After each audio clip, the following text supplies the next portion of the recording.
tariff.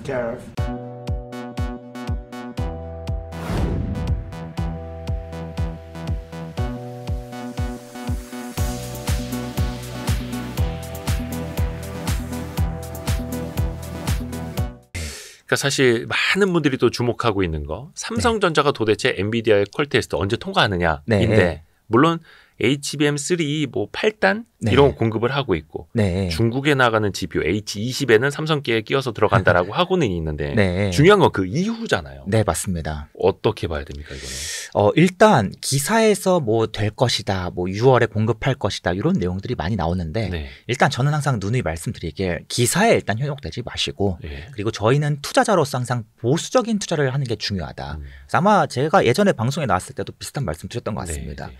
될 거야 안 될 거야 모르겠으면 안 된다라고 가정하고 투자하는 게 무조건 맞다. 그게 일단 중요하다라고 항상 말씀을 드리고요. 잃지 않는 투자를 위해서. 맞습니다. 그러면 일단 안 된다라고 깔고 그럼에도 불구하고 업사이드가 있는가 없는가 이걸 판단하는 게 중요하지. 자꾸만 될 거라는 그 밑밥을 깔아두고 투자를 하게 되면 정말 이 최악의 결과가 나타날 수 있다는 점을 항상 좀 강조를 드립니다. 항상 인간은 업사이드부터 기대를 이제 품게 되잖아요. 맞습니다. 그래서 그런데 일단은 네. 안전한 투자가 우선이니까. 맞습니다.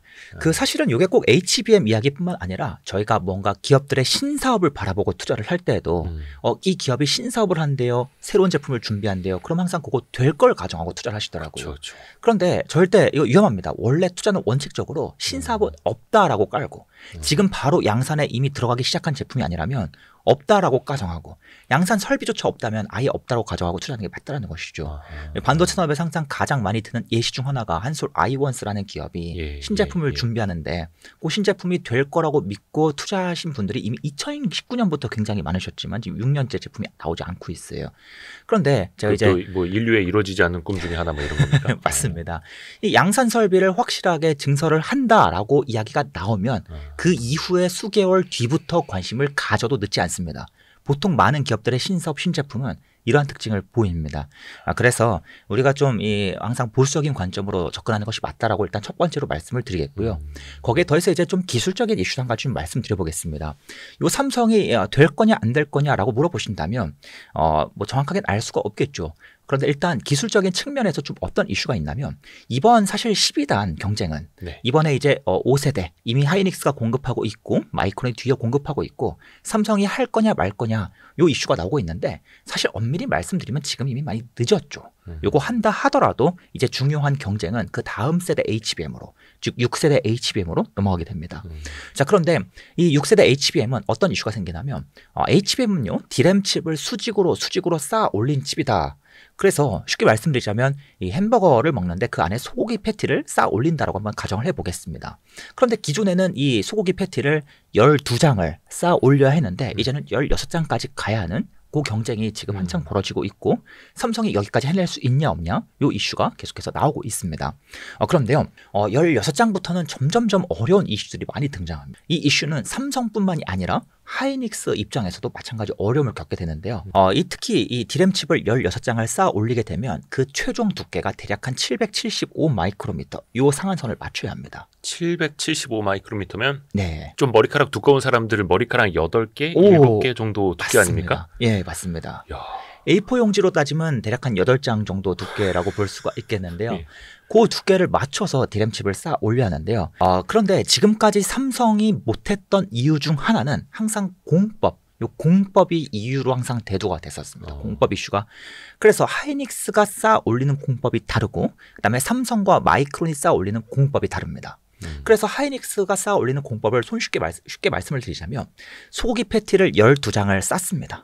대략 쌓고 얘네들을 통째로 본드에 담가버리는 겁니다. 그러면 이 본드가 싹 스며들면서 이 12장의 소고기 패티를 딱 고정시켜주는 것이죠. 그에 반해서 마이크론과 삼성전자 같은 경우는 소고기 패티를 한 장 쌓고 그 위에 양면 테이프를 붙이고 또 소고기 패티를 한 장 쌓고 양면 테이프를 붙이고 이러한 방식으로 쌓아 올렸습니다. 그런데 이게 이제 수율 측면에서는 일단 하이닉스가 먼저 시작했기 때문에 하이닉스의 공법이 유리한 측면이 있었고 수율과 별개로 성능 측면에서 이 하이닉스의 이 본딩 소재가 이 스며드는 본드 소재가 열 방출 측면에서 더 유리한 측면이 있다. 그래서 전반적인 칩의 퍼포먼스가, 즉 칩의 성능이 상대적으로 높게 나오는 그러한 경향이 있다. 네. 이러한 평가를 받아왔다는 것이죠. 그렇죠. 그런데 문제가 무엇인가 하면 16단부터는 하이닉스도 점점 어려움이 가중됩니다. 이제는 이 16장의 패티를 쌓아 올린 다음에 본드에 담궈버려야 하는데 이 본드가 잘 스며들지 않는다는 그러한 문제가 생기고요. 불균일하게 스며든다는 문제가 강해지고요. 거기에 더해서 이제는 이 칩과 칩 사이의 두께가 너무나 얇아지다 보니까 열 방출이 어려워지는, 그래서 성능 향상도 점점 제한되는 이슈가 생긴다는 것입니다. 그런데 하이닉스는 최근에 이제 발표하기를 16단도 기존의 공법으로 무리 없이 해낼 수 있다. 우리가 똑같은 해보니까 공법으로. 맞습니다. 되더라. 즉 기술력으로 극복하겠다는 의지를 계속해서 보이고 있고요. 그에 반해서 이 삼성과 마이크론이 쓰는 요 한 층씩 양면 접착 테이프를 붙여간다는 비유입니다. 실제로 양면 접착 테이프를 붙이는 건 아닙니다. 다만 이론적으로는 16단부터는 이제는 이 칩과 칩 사이 두께가 너무 얇아지기 때문에 하이닉스가 이용하는 공법은 불리함이 점점점 커지는 반면에 기존의 양면 테이프를 붙이는 공법은 기존과 크게 다르지 않다. 열효율 측면이나 뭐 수율 측면이나 기존과 크게 다르지 않다. 그래서 이 공법이 점점 안정화가 되면 이제는 어느 정도 하이닉스를 좀 뺨을 한 번씩 살살살 좀 때리지는 못해도 슬슬 좀 어루만져 볼 수 있는 그런 단계로 들어갈 것이다. 이론적으로는 이러한 내용들이 이미 학계에 여러 가지가 나와 있었습니다. 그래서 그러니까 뭔가 크게 바꾸진 않아도 된다라는 거예요? 맞습니다. 얘네는 하던 대로 하면 꾸준히 성능이 나오지만 하이닉스는 하던 대로 하면 조금씩 무언가 새로운 어려움이 가중된다는 것이죠. 그래서 이게 예. 어떻게 보면 본질이 쌓아올리는 이제 스테이킹 방식의 문제가 아니라 예. 열압적 방식 그 문제가 아니라 예. 그냥 디램의 본질적인 문제 아니었느냐 예. 이 얘기 계속 나오는 속이 거죠. 패티가 이제는 하이닉스가 더 패티를 잘 만드니까 패티 한 장 한 장에 예 맞습니다. 그것도 이제 뭐 1A 공정, 1P 공정, 1C 공정 해서 하이닉스가 최근에 전 공정도 앞서가고 있다라는 그렇죠. 이야기가 나오고 있죠. 분명히 전 공정에서도 실력 차이가 나오겠지만 지금까지 HBM에서는 사실 요 공법 문제가 항상 대두가 됐었는데 이제 드리고 싶은 말씀이 무엇인가 하면 하이닉스는 불리해요, 삼성은 유리해요. 그걸 말씀드리는 게 절대로 아닙니다. 여전히 이 하이닉스가 기술력이 굉장히 뛰어나다 보니까 기술적으로 앞서가 있고 시제품도 먼저 내놓고 있는 상황이고 이런 상황인데 무언가 이제는 삼성 입장에서는 조금씩은 비벼볼 여지가, 그동안은 비비지도 못했는데 비벼볼 여지가 조금씩은 늘어날 수 있다는 것이죠. 그러다 보니까 이 삼성이 이번에는 확실하게 공급할 것이다. 우리가 확언을 할 수는 없지만 언제까지 이 하이닉스와 마이크론만 공급하는 구도는 언제든지 깨질 수도 있다는 점은 우리가 기본적으로 염두할 필요는 있다라고 좀 말씀을 드리고 싶습니다. 거기에 더해서 이제 또 한 가지 이슈가 무엇인가 하면 이제 16단을 쌓는 과정은 너무나 어렵다 보니까 하이닉스도 그리고 삼성도 이제는 기존 공법보다 더 효율적인 공법을, 특히 성능 향상에 더 유리하고 또 수율을 더 높일 수 있는 그런 방향으로 가겠다라고 준비를 하면서 이번에 나올 16장을 쌓아 올리는, 즉 다음 세대 HBM이요. 다음 세대 HBM은 기존의 공법으로 최대한 비벼보겠다라는 심산이지만 그 다음 세대 HBM부터는 이제는 칩들을 쌓아 올리는 과정에서 새로운 공법이 필요하다 이런 이야기가 계속해서 나오고 있습니다. 그 공법이 이제 하이브리드 본딩인데요. 네. 하이브리드 본딩을 쉽게 말씀드리자면 저희가 이제 벽돌을 쌓아 올린다라고 생각해 보겠습니다. 그러면 벽돌과 벽돌을 쌓아 올릴 때 가운데 뭘 발라주죠? 시멘트를 예. 쫙 발라주지 않습니까? 접착제 느낌으로 발라줍니다. 그게 이제 기존의 공법이라면, 기존의 하이닉스, 기존의 삼성 공법이라면 이제 하이브리드 본딩에서는 그 시멘트를 바르지 않고 두 벽돌을 바로 이어 붙이겠다라는 겁니다. 그럼 무슨 문제가 발생하는데 일단 잘 안 붙겠죠. 그리고 더해서 중간에 틈새가 굉장히 많이 발생합니다. 이 틈새가 실제로 이제 우리가 눈으로 보기에는 거의 보이지도 않겠죠. 맞습니다. 이 눈으로 보기에는 반도체 칩이 굉장히 표면이 평평해 보일지 모르겠지만 현미경으로 보면은 분명히 원자 단위에서 오돌토돌한 이슈가 생깁니다. 그러면은 이 벽돌이 오돌토돌한 두 면을 갖다 이어 붙이게 되면 어떤 부분에는 중간중간 떠버릴 빈 수도 공간이 있고, 맞습니다. 떠버리는 공간이 발생한다는 겁니다. 이걸 이제 전문적인 용어로 보이드라고 부르는데 그러한 공간을 어떻게 처리할지, 그리고 이 두 벽돌을 어떻게 이어 붙일지, 실제로 벽돌을 이어 붙일 때는 이 벽돌 안에 있는 뭐 갈색 돌도 숨어 있고 검은색 돌도 숨어 있을 텐데 갈색 돌 따로 검은색 돌 따로 붙여줘야 합니다. 요거를 어떻게 서로 영향을 주지 않고 잘 이어 붙일지, 이러한 것들이 계속해서 이제 준비가 되어야 하는데 삼성전자는 최근에 어차피 분리한 거, 우리가 계속해서 뒤처지고 있는 거, 요 하이브리드 공법에 좀 더 힘을 실어주겠다. 그래서 내년에 나올 6세대 D램부터 6세대 HBM부터 이 하이브리드 본딩을 한번 일부 병행해 보겠다 이런 의지를 가다듬고 있습니다. 그래서 혹시나 요 6세대 HBM에서 조금 삼성전자가 밀리게 돼도 우리가 7세대 HBM에서는 어차피 모두가 다 하이브리드 본딩으로 계속해서 점점점 전환되는 그런 모습을 보일 것이기 때문에 거기서 한번 좀 승기를 다시 잡아보겠다 이러한 준비도 좀 하고 있습니다. 그래서 기술적으로는 좀 무언가 기술의 패러다임이 바뀌면서 또 이 삼성이 새롭게 준비하고 있는 이슈도 있다라고 좀 말씀을 드려보고 싶고요. 그래서 이 삼성이 뭐 꼭 공급한다, 뭐 꼭 공급하지 못한다, 뭐 우리가 자꾸만 이거를 확정지어서 생각하기보다는 기본적으로 투자자의 자세, 투자자의 입장으로서는 일단 못한다고 깔고 투자를 하는 게 맞다. 그러다가 이 뭔가 기술의 변화나 이러한 이슈가 분명히 상존하기 때문에 혹시나 하게 되면 공급을 하게 되면 그때부터 좀 우리가 기업들을 살펴봐도 괜찮다라고 좀 얘기를 드리고 싶습니다. 이런 거는 그 호돌이님과 함께하는 반도체 기본편 강의 오시면은 또 직접 호돌이님한테 또 질문을 할 수가 있습니다. 호돌이님 네. 또 Q&A 질문 또 많이 받아주기로 또 유명하신 친절한 네. 강사다 보니까. Q&A 질문도 하겠고요. 지금 제가 방송 오랜만에 나와서 좀 긴장을 해서 좀 이 설명이 매끄럽지 못했는데 기술적으로 이제 전문적인 내용들, 그다음 관련 기업들까지 좀 더 자세하게 한번 영상에서 강의에서 풀어보도록 하겠습니다. 근데 이제 최근에 보면 중국이 그냥 DDR4뿐만 아니라 DDR5도 만든다고 하고 HBM도 올라오고 있지 않습니까? 네, 맞습니다. 특히 HBM2E까지도 한다고 하고 그래서 삼성은 HBM2E 이쪽은 이제 줄인다라고도 하고 오히려 중국의 추격 때문에 삼성이 더 힘겨워질 수도 있다 이런 지적들도 있지 않습니까? 사실 그 지적이 반은 맞고 반은 틀린 이유가 있습니다. 그러면 왜 하이닉스는 영향이 없을까요? 왜 다들 삼성이 위험하다고만 하고 하이닉스는 위험하다고 이야기하지 않을까요? 하이닉스는 그래도 뭔가 더 고등한 품질의 것. 삼성전자는 레거시가 많아서. 맞습니다. 정확히 말씀드리면 하이닉스는 이미 HBM으로 매출이 다 옮겨갔습니다. 그래서 최근에 하이닉스 매출 비중의 거의 절반 가까이가 HBM이 차지하게 되었고 사실상 기존의 D램은 이제 의미가 없는 수준까지 많이 낮아졌습니다. 20, 30%대까지 많이 낮아졌는데요. 그에 반해서 삼성은 여전히 레거시 D램의 비중이 높습니다. 그 이유가 무엇인가 하면 전통적으로 모바일 기기 쪽에 이 공급하는 D램 원래 삼성이 굉장히 잘했었기도 했지만 가장 중요한 이유는 그동안 HBM을 못했기 때문입니다. 삼성전자도 만약에 하이닉스처럼 HBM 공급에 성공했다면 마찬가지로 HBM 비중이 굉장히 높아졌을 것이고 하이닉스보다는 소폭 낮았겠지만 역시나 삼성전자도 이 레거시 비중이 많이 낮아지기 때문에 중국발 요 이슈가 훨씬 더 자유로웠을 겁니다. 결국에는 HBM을 하냐 못하냐 거기서 이제 갈렸다라고 생각이 들고요. 한 가지 좀 말씀을 드리자면 최근에 중국이 계속해서 치고 들어오는데 이게 우리나라 반도체 산업의 위기로 번지지 않겠냐 이 질문을 가장 많이 주신 게 맞습니다. 개인적으로도 일단 중국이라는 이 경쟁사가 들어오면 분명히 영향을 미친다라고 좀 말씀을 드리고 싶고요. 특히 반도체 같은 경우에는 사이클 산업이지 않습니까? 메모리 반도체는 특히나 규칙성이 굉장히 강한 사이클 산업인데요. 과거에 수많은 사이클 산업들의 사례를 살펴보면 중국이라든지 뭔가 새로운 경쟁사가 진입할 때 어떤 특징이 나타나는가? 사이클이 완전히 사라지지는 않습니다. 바로 사라지지는 않아요. 하지만 이 사이클의 진폭과 주기에 변동이 생기는 그러한 이슈가 발생합니다. 예를 들어서 상승 사이클이 조금씩 늦게 오기 시작한다든지 상승 사이클이 오면 과거의 슈퍼 사이클이 잘 재현되지 않는다라든지 그러한 이슈가 생길 수 있다는 것이죠. 그런데 또 한편으로는 분명히 우리가 이러한 사이클 투자가 조금씩 바뀔 수 있다는 점은 유념하고 투자를 해야지만 그렇다 그래서 사이클이 또 사라지기에는 사이클이 완전히 사라질 정도의 어떤 그런 강력한 위협을 아직까지는 갖추지는 못했다. 중국이. 그 이유가 무엇인가면 실제로 중국이 낸드 플래시 시장에서 이미 5년 전에 먼저 진입을 해서 우리나라 기업들을 위협하겠다라는 이야기가 많이 나왔었습니다. 그런데 굉장히 재밌게도 지금 가만히 여러분 주변을 찾아보시면 중국산 이 낸드 플래시 점유율이 막 8%까지 올라왔다 이런 내용들을 볼 수가 있는데 기사들도 나오고. 맞습니다. 그런데 실제로 판매되는 이 제품들을 보면 이 중국산 이 낸드 플래시가 없습니다. 국내에서 보기는 좀 힘들죠. 없습니다. 그런데 그럼 중국 가서도 찾을 수 있지 않겠냐? 중국에서 찾을 수 있지 않겠냐?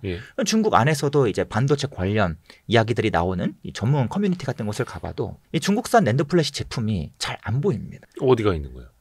그래서 이제 재밌는 게 얼마 전에 그 자산운용사 대표님 지인분께서 말씀을 주셨어요.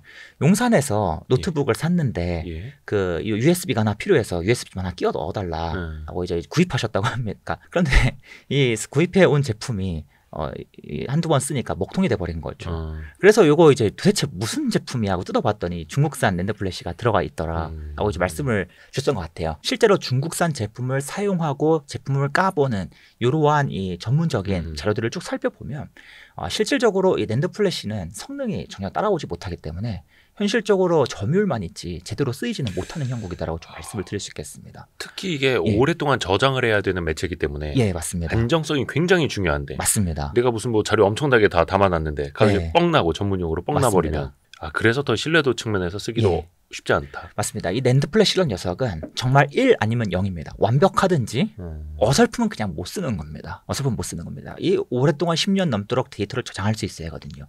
그런데 여러분 디램은 문제가 있습니다. 디램은요 데이터를 오랫동안 보관하는 녀석이 아닙니다. 디램은 데이터를 정말 짧게 0. 몇 초, 0. 몇 초 잠깐 저장합니다. 그래서 디램은요 리프레시라는 작업이 들어가요. 끊임없이 0. 몇 초마다 0. 몇 초마다 데이터를 계속해서 새로 써주거든요. 그러다 보니까 이 신뢰도 측면에서 훨씬 더 뭔가 이 신뢰도가 낮아도 쓸 수 있는 그러한 특징을 가지고 있고요. 혹시나 일부 디램의 일부 내부의 일부 구조물이 망가져도 오작동해도 다른 구조물로 이 기능을 대체할 수 있는 그런 방법도 있습니다. 그러다 보니까 현실적으로 이 디램이 낸드 플래시보다 침투가 더 가파르고 또 중국 기업들 입장에서도 굉장히 더 공격적으로 증설을 하면서 이쪽 시장을 침투하겠다라고 들어오고 있는 그런 형국인 겁니다. 그래서 이 DDR4 중에서도 이제 구형 제품을 만들어내고 있는데 최근에는 뭐 DDR5도 만든다, HBM도 만든다 이런 얘기가 나와요. 그런데 이제 한 가지 좀 저희가 고민해볼 부분은 아직은 이 디램 칩을 만들 때 내부에 캐패시터라고 불리는 구조물이 있습니다. 쉽게 얘기하면 이 아주 젓가락처럼 가는 수직 기둥들이 이 손톱만한 사이즈 안에 수십억 개가 잔뜩 만들어진다라고 볼 수가 있겠는데요. 이 기둥을 더 가늘게 그리고 더 길게 만드는 게 중요한 기술력인데 아직은 중국이 이 기술에서 대략 한 5년 정도, 대략 한 2-3세대 정도 벌어져 있습니다. 그래서 요 똑같은 칩 한 장을 만드는데 중국 업체들은 대략 한 칩 한 장을 4배 정도 비싼 원가로 만들고 있는 상황입니다. 왜냐하면 이 캐패시터를 더 작게 만들어야 전반적으로 이 웨이퍼의 상에서 더 많은 칩을 만들 수가 있는데 그걸 지금 못하고 있는 것이죠. 그래서 현실적으로 지금 원가가 비싼 상황이다. 그러면 어떻게 캐패시터를 더 작게 더 가늘게 만들 수 있는데 그 대안을 우리나라 기업들 그리고 마이크론은 이제 EUV 공정까지 도입하면서 그 솔루션을 찾고 있다는 것이죠. 근데 문제는 중국 기업이 앞으로 대략 한 5년 정도의 시간이 주어지면 지금 현재 삼성전자, 하이닉스 그리고 마이크론이 만드는 수준까지 캐패시터를 더 가늘게 만들 여지가 분명히 있을 테지만 문제는 점점점 이제는 EUV 공정 같은 더 어려운 공법이 들어가야지 더 가늘게 만들기 쉬워지고 더 가늘게 만들 때 이 원가 절감이 더 유리해지기 때문에 점점점 막히는 부분이 생긴다는 것이죠. 그래서 지금 현실적으로 DDR5를 만든다 그래서 이 DDR5가 삼성의 DDR5, 우리나라의 DDR5 그리고 중국의 DDR5가 이 같은 DDR5가 아닙니다. 아니에요? 구형 공정으로 만들었기 때문에 4배, 원가가 4배 더 비싼 DDR5입니다. 디램 칩은요, 사실 더 작게, 더 정밀하게 만들지 않아도 지금 얼마든지 DDR6, DDR7 기능 구현할 수 있습니다. 다만 그만큼 원가가 안 나오고 성능이 안 나오는 것이죠. 그런데 지금 중국 같은 경우에는 조금 다른 기술로 만들고 있는 상황이고 거기에 더해서 이제 지금 DDR4를 만들었다, 5를 만들었다라고 하면서 시장을 위협하고 있지만 또 비록 우리가 더 높은 원가로 만들지만 중국 정부가 지원금을 대주면서 이 원가를 낮추는 효과가 있지만 이제부터 한 3-4년 점점점 지나게 되면 더 가늘게 만드는 그 기술에서도 또 한 번 지금 미국의 규제로 인해서 장비로 인해서 공정으로 인해서 막히는 순간이 올 가능성이 또 있기 때문에 현실적으로 이 중국이 막 치고 들어오는 것 같지만 또 한번 걸림돌이 생기고 또 막 치고 들어오는 것 같지만 걸림돌이 생기고 이러한 여지가 앞으로 주기적으로 나타날 겁니다. 그래서 제가 이제 말씀드리는 부분은 중국 전혀 걱정할 필요 없어요. 이 뜻이 아니라 어떤 기존의 사이클이 막 없어지는 정도로 뭔가 사이클이 막 크게 바뀌는 정도로 막 침투를 당하고 있는 상황까지는 아니라는 점을 말씀드리고 싶고 그래서 우리가 아직은 좀 사이클 산업의 관점에서 역발상의 관점에서 자꾸만 접근하려고 하는 노력은 여전히 유효하다라고 좀 강조를 드리고 싶습니다. 그러니까 전교에서 1등하던 삼성전자라는 친구가 한 95점 맞다가 85점으로 점수가 떨어졌는데 중국이라는 친구가 한 저기 50점에서 한 70점까지 빠르게 올렸는데 70점에서 80점, 90점 가는 거 더 어려워지는 거랑 마찬가지인 거네요. 예, 비슷하다. 비슷하다고 좀 볼 수 있겠습니다. 다만 이제 전제는 미국이 중국을 계속해서 제재한다라는 전제고요. 그나마 사실 지금 디램은 미국이 제재를 하고 있지 않습니다. 특히 뭐 EUV 장비 같은 거 이제 못 들어가게 하고 있고. EUV 장비가 아직 디램에서 중국은 아직 EUV가 필요 없다 보니까 디램에서는 제재를 하고 있지 않습니다. 그래서 이렇게 빠르게 추격을 하는데 이제는 앞에서도 말씀드렸지만 이제는 중국도 디램에서 EUV가 필요한 상황이 점점 올 것이기 때문에 그때는 또 규제 대상에 들어가고 이러한 규제가 더더더 강해지는 그런 모습이 나타나면 분명히 막히는 모습이 나타날 거라고 보고 있습니다. 근데 우리나라 기업들 보면 중국 반도체 기업들에게 수출을 많이 하던 소부장들도 꽤 있잖아요. 예, 맞습니다. 우리나라 뭐 장비, 특히 뭐 세정 장비라든지 그다음에 증착 공정도 좀 중국에서 수요가 있었던 걸로 알고 있고. 근데 그런 업체들은 좀 타격이 있잖아요. 네. 타격도 있고 수혜도 있는 것 같습니다. 수혜도요? 예. 재밌는 게 불과 한 3년 전만 해도 이제는 중국의 디램이 확대가 된다, 뭐 중국의 낸드 플래시가 확대가 된다, 이 이슈가 나왔을 때, 그러면 중국 쪽으로 수출할 수 있는 수혜 기업 누가 있어? 그때는 보통 장비 기업들이 항상 언급이 됐었습니다. 많이 팔긴 했어요. 네, 맞습니다. 정말 많이 팔았었어요. 그런데 이제 최근에는 굉장히 재밌는 게 특히 소재 파츠 기업들이 굉장히 이 중국 쪽 매출 비중이 많이 치고 올라오더라고요. 대표적으로 뭐 월덱스 같은 기업이 그리고 뭐 코미코 같은 기업이 뭐 SNS텍 파츠 기업들의 중국 비중. 맞습니다. 중국 비중이 굉장히 높아졌습니다. 그래서 저도 사실 좀 놀랐어요. 2년 전만 해도 SNS텍이 중국 쪽에 내다 파는 제품들은 주로 디스플레이용 제품이었는데 최근에는 반도체용 제품 비중도 많이 올라왔고 또 코미코도 중국 쪽 매출 비중이 그렇게 높지 않았는데 전체 아시아라고 표현하거든요. 공시상에 중국이라고 표현하지 않고 아시아 총 매출액을 기록하는데 이게 전체 20%가 좀 안 됐는데 최근에는 거의 막 한 30-40%까지 올라오는. 그 아시아에서 한국은 빠져 있었다. 한국은 원래 제외고요. 국내 아시아 이렇게 표현하는데 그게 이제 최근에는 뜯어보면 중국 비중이 한 30%대까지 올라오는 그런 모습이 많이 나타났습니다. 타격과 수혜가 공존한다. 그런데 제가 이 점을 좀 왜 주목하냐면 사실 이 장비 가장 큰 수혜를 본 기업은 말씀하신 세정 장비도 있겠지만 뭐 주성 엔지니어링 사례를 한번 좀 들어보겠습니다. 주성 엔지니어링이 특히 중국 쪽에 이 증착 장비를 굉장히 많이 내다 파면서 중국 매출이 많이 올라왔었어요. 그런데 문제는 미국이 이제는 자국 안에서만 우리나라 안에서만 장비 업체들을 규제하는 것이 아니라 이제는 네덜란드에도 규제를 요청하고 일본에도 규제를 요청했다는 것이죠. 니네 첨단 장비 중국에 팔지 마. 어떤 첨단 장비요? 중국에서 뭔가 뭐 7나노, 5나노 미세한 반도체를 만들 수 있는 또는 인공지능과 관련된 반도체를 만들 수 있는 공장에는 장비 공급 못해. 그리고 또 니네들이 만드는 장비 어차피 그 장비 원천 기술은 다 우리 미국이 가지고 있잖아. 그런 원천 기술이 들어간 장비들은 중국에 수출 못해. 이렇게 압박을 넣었다는 것이죠. 그런데 다행스럽게도 주성 엔지니어링은 이 미국의 직접적인 언급에서 그동안 피해 있었습니다. 미국이 그동안 구체적으로 어떤 장비 장비군을 이야기할 때라든지 어떤 기업 뭐 텔, ASML 기업 이름을 이야기할 때 주성은 항상 빠져 있었다는 것이죠. 하지만 그럼에도 불구하고 이 주성 엔지니어링은 워낙 기술력이 좋은 기업이기 때문에 특히 이 하이케이 같은 이 정말 증착이 어려운 증착 장비는 기술력이 정말 좋은 장비이기 때문에 보통은 저성능 반도체가 아니라 고성능 반도체를 많이 쓰이고요. 당연히 중국 업체들도 이 주성 엔지니어링의 장비를 가져다가 첨단 반도체를 만드는데 점점 더 많이 쓰고자 뭔가 이 주성과의 컨택이 늘어났었다는 것이죠. 그런데 이제는 그러면 주성도 이제 미국의 간섭을 받을 수도 있지 않을까? 중국의 매출 비중이 많이 높아졌는데 오히려 그래서 이제는 좀 미국의 눈의 가시가 될 수 있지 않을까? 이러한 우려가 자꾸만 조금씩 제기가 되었던 것입니다. 지금까지는 실질적으로 이 우려가 현실화되진 않았지만 자꾸만 이 우려가 반복되고 또 미국이 계속 이야기하죠. 반도체 규제 앞으로 더 확대할 거야. 이런 식으로 얘기가 나오니까 아무래도 좀 이 두려움이 있다라는 것이죠. 그러한 측면에서는 오히려 이제는 장비 기업들이 중국의 수혜로만 언급이 되었지만 이제는 꼭 수혜가 아니라 피해도 가끔씩 생길 수 있는 그런 여지가 늘어났다라고 좀 볼 수가 있다는 것이죠. 진짜 엄밀하게 구분해서 봐야겠네요. 그래서 개인적으로는 이 말씀을 드리고 싶은 건 주성이 안 좋아요 그 뜻이 아니라 주성 주주분들 절대 오해하지 마세요. 분명히 3년 전까지만 해도 중국 쪽으로 이 수출을 확대하는 반도체 수혜 기업이라고 하면 항상 장비, 항상 주성, 세정 이런 기업들이 언급이 됐지만 이제는 오히려 장비 기업도 우리가 좀 살펴볼 여지는 있지만 오히려 이제는 소재 파츠가 더 좀 주목해 볼 수 있고 소재 파츠는 워낙 범용적으로 쓰이는 제품들이기 때문에 지금까지 미국의 규제 대상에 이렇게 공격적으로 포함된 적이 없고요. 어떻게 보면 이제 중간에 들어가는 이런 부품들 들어가고 있는 건데 네, 맞습니다. 이 부품 하나하나까지 그거 첨단 아니야? 그거 팔지 마라고 하기에는 또 가능성이 떨어지니까. 맞습니다. YG 부스터. YG 부스터 혹시 드셔보셨나요? 아니요, 전 처음. 저희가 챙겨드려야 되는데 소부장보다 더 중요한 우리의 파츠 아닙니까? 우리의 파츠. 건강해야 또 소재 파츠도 공부할 수 있죠. 눈과 그다음에 활력 또 혈액순환 등등을 위한 종합 건강기능식품. 두뇌 둔 활력을 위한 멀티킷 YG 부스터도 꼭 챙겨 드시길 바라겠습니다. 그래서 드리고 싶은 말씀은 뭐 어떤 기업을 봐야 된다, 어떤 기업 보지 말아야 된다 이게 절대 아니고요.